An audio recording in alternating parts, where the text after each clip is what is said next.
When I was just entering high school, I started hearing about this rising superstar in Brazil, who everyone was saying was the best Brazilian player produced since Ronaldinho, with some pundits online even seriously calling him the next Pelé. And I watched some of the most low-quality highlights back then on YouTube, and was absolutely amazed at how great his skills were as a young player. I even tried copying him, trying to do as many skill moves as possible whenever I could in my club. So much so that my squad teammates would start to call me Raymar. Yeah, that's where this YouTube channel name comes from.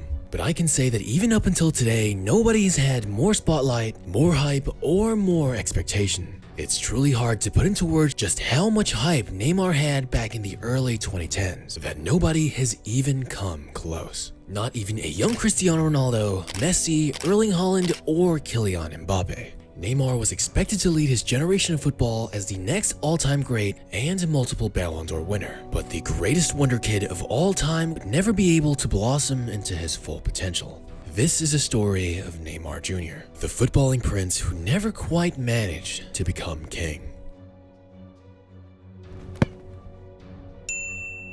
Neymar would start his career by playing futsal in parks and streets at an early age, attributing the close quarter play to his technique, decision-making, and ball control. Even as a much skinnier and younger kid than most, it was obvious that his talent was different even back then, dancing with the ball around defenders at an incredibly young age. Eventually, at the age of 11, he would be scouted by no other than Santos FC, where he would stay until he was old enough to play for the men's team. However, in 2005, when he was 14 years old, Neymar's talent was special enough to be recognized and invited over to Spain to sign and play for Real Madrid's youth program. And this was when players like Zinedine Zidane and fellow Brazilians Ronaldo, Roberto Carlos, and Robinho were still with the club. Naturally, Neymar's incredible talent far surpassed the already high expectations of Real Madrid, and they were 100% sold on the youngster. But regardless of the incredible opportunity, Neymar's father, who also happened to be his agent at the time, decided it was best to keep him closer to home. Now, do I think Neymar would be an even more elite player if he had trained in Real Madrid? Yeah, definitely. He very well might have developed even more playing against a higher level of competition, having access to better training facilities and infrastructure, and I believe most importantly, would have been motivated and fueled even more by trying to compete for playing time versus world-class players. But for better or for worse, he would stay in Brazil and become a local legend, which if nothing else makes you really respect the love he has for his country. But this comfort decided on by his father early on in his career, I believe is definitely a huge factor as to why Neymar's eventual work ethic and dedication to the game would be as relaxed as it is today. But Neymar would make his official debut for the Santos men's team at the age of 17 and would quickly start to distinguish himself in the Brazilian league, scoring 14 goals and providing 10 assists in his first season. But despite the 17-year-old's impressive stats playing against grown men, it was his dribbling, flashiness, and just how effortlessly calm and composed he looked doing it that really began to put the spotlight on him. Then the very next year in the 2010 season, Neymar's playstyle would quickly make its way around the internet and his popularity would make an incredible jump. He would help lead Santos to the Brazilian Cup and dominate the Campeonato Paulista with 14 goals in 19 games, eventually going on to finish the season with an incredible 43 goals and 20 assists in 60 matches. An incredible 1.05 goal contributions per game, further skyrocketing his reputation as the most exciting young player in the world. Chelsea had even made a €20 million bid for the 18-year-old Neymar, as they knew that that was just pennies compared to how valuable the generational wonder kid was. But hey, not all of us can pass up on money that easily, especially today with prices as high as ever. Finances can be so intimidating. That's why you need today's sponsor, Dave. Dave can make managing your money so much easier with an interest-free extra cash advance, fee-free goal tracking, and easy ways to find a side hustle to make more money. Dave is the banking app that levels the financial playing field. When you download Dave, you can get up to $500 in 5 minutes or less. No credit checks and no late fees. It's all part of Dave's extra cash account. Advance the money you need with no interest and then settle up later. Millions of people have already downloaded the Dave app to make their finances easier. Get the help you need by downloading Dave at dave.com/Raymar. That's dave.com/Raymar. You could get up to $500 in 5 minutes or less. No credit check and no late fees. For terms and conditions, go to dave.com/legal. Eligibility criteria and instant transfer fees apply. Banking services provided by Evolve. Member FDIC. But it really wasn't until 2011 that Neymar's popularity would turn into global superstardom. During the Club World Cup, the world would get a glimpse of Neymar under the international spotlight when Santos would make it all the way to the final and challenge Barcelona, which meant that the most exciting young star in the world was able to play against Lionel Messi. And even though Santos would lose, everyone could see that this kid truly had so much potential, almost single-handedly bringing his club all the way to the final, and also winning the Puskás Award against fellow Brazilian giants Flamengo.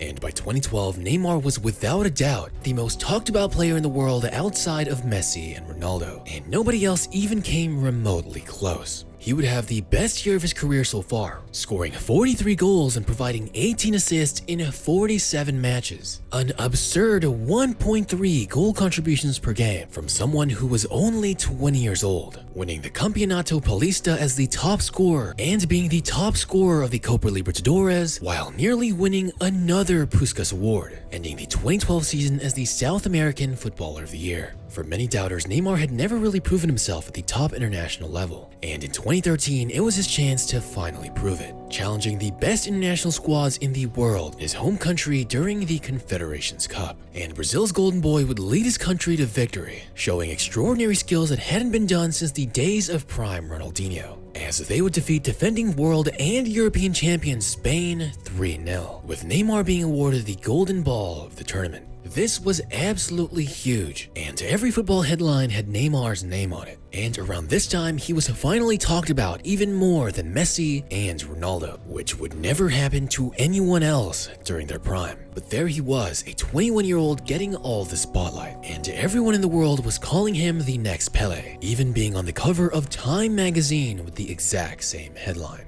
Sure, there were many other next Peles before him, but this time Neymar seemed like the real deal. It had been a very long time since so much expectation was placed on a single player. Everyone back then, including me and everyone on my football team, all wondered the same thing. When was Neymar going to join a top club in Europe? Everyone wanted to see what he could do outside Brazil, and transfer talks and rumors regarding his next destinations were all pundits could talk about. Neymar was in headline after headline, and finally the announcement was made. Neymar would be joining FC Barcelona. A Neymar and Messi combo did not sound good for other clubs at all, and his presentation to Camp Nou had one of the biggest turnouts ever. Players who had underestimated him just because he played in Brazil soon learned it the hard way, as he would score 39 goals and get 10 assists in 51 appearances. That is 0.96 goal contributions per game, which is insane considering he had to share the ball with Suarez, who scored 25 goals, and Messi, who scored 58 goals. Barca would absolutely dominate football, winning the La Liga title, UEFA Champions League title, Copa del Rey, and a Spanish Super Cup. With Messi and Ronaldo, each scored 10 Champions League goals as the competition's joint top scorers. And critics who hated on Neymar, saying that his game wouldn't translate well into Europe, were awfully silent. Neymar would end up on the 2015 Ballon d'Or shortlist, much to the surprise of no one, just behind Messi and Ronaldo. Many people already knew he wasn't gonna win, but it was proof that he was more than just the hype that people believed him to be just a couple of years before. And behind those two, it was really Neymar, who had the most talent in the world and was up next to be destined for greatness. And Neymar would play amazingly for the remainder of his time in Barcelona, scoring 51 goals and getting an incredible 51 assists in his last 94 appearances for the club, winning yet another La Liga title and a Copa del Rey trophy in his final 2 seasons. And overall in Barcelona, he would have 105 goals and provide 76 assists in 186 matches. That is an incredible 0.97 goal contributions per game throughout his brief 4 seasons with the club. Neymar would be absolutely phenomenal during the MSN era of Barcelona, but deep down he had always wanted to be the star of his team.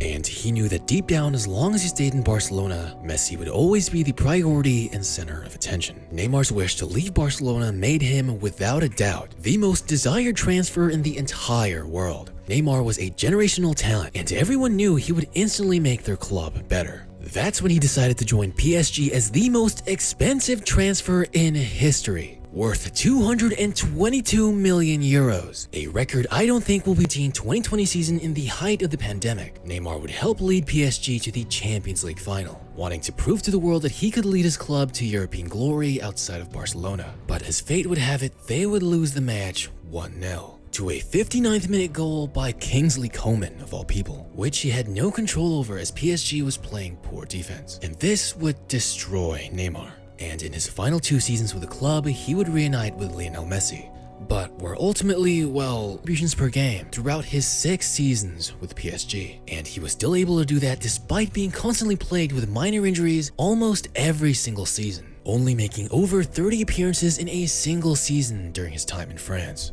And for his home country of Brazil, after the 2014 and 2018 World Cup disappointments, as although he was selected for the 2019 Copa America in which Brazil would eventually win, Neymar was never able to lift the trophy with his country, as just prior to the tournament he would be out with a 4-week-long injury. And when he was finally healthy for the 2021 Copa America, despite being in absolutely incredible form and even being named the player of the tournament, he would once again unluckily lose another final 1-0, this time against Argentina. However, in 2022, there was something different about Neymar.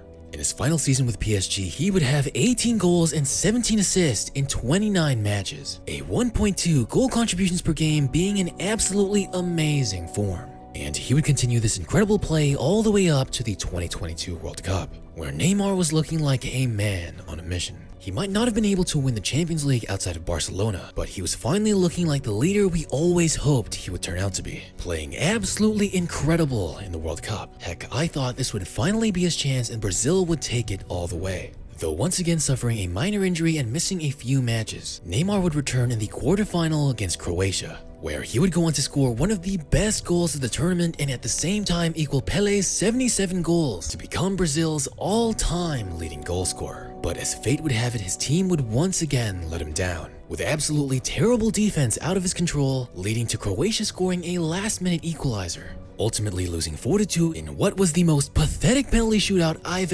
ever seen. And as hard as Neymar tried, he wasn't even able to take a penalty. And this final heartbreak for Neymar, I believe, truly made him lose the passion that he has for the game. As with Messi and Ronaldo finally both gone from Europe this year, it was his chance to try once more for the Champions League with PSG, and maybe even have the opening for the Ballon d'Or that he was close to winning a couple of times. But Neymar, at 31 years old, would ultimately depart Europe and head to the Saudi League to follow the money. The prince, who had finally had a decent opening to take the crown, had decided to give it all up. Neymar, in my opinion, is one of the most disrespected footballers in history, relative to how great he is. And I understand he has many haters because of his tendencies to dive a lot. But if you really think about it, who else other than Ronaldo or Messi have been as consistently great as Neymar for so many years? Neymar has had more expectation to do well than any other footballer of this generation. Since he was 16 years old, the weight of conquering football and bringing Brazil to World Cup glory once more had always been on his shoulders since the very beginning. I'm 100% confident that if Neymar had played in different eras of football, he would have at the very least 2 Ballon d'Ors. And as generational of a player as Neymar is and has always been, I believe it's never been close to his full potential. A mix of injuries, a lack of dedication and work ethic, and overall just some incredibly unlucky finals losses, all at the hands of a single goal nonetheless, prevented Neymar from being known as one of the greatest footballers to ever live. And Neymar has always been one of my most favorite players to watch. And although he will forever be a legend and a player that will always be remembered, he was just never able to reach his full potential or lived up to be as great as he could have been. Truly the footballing prince who never quite managed to become king.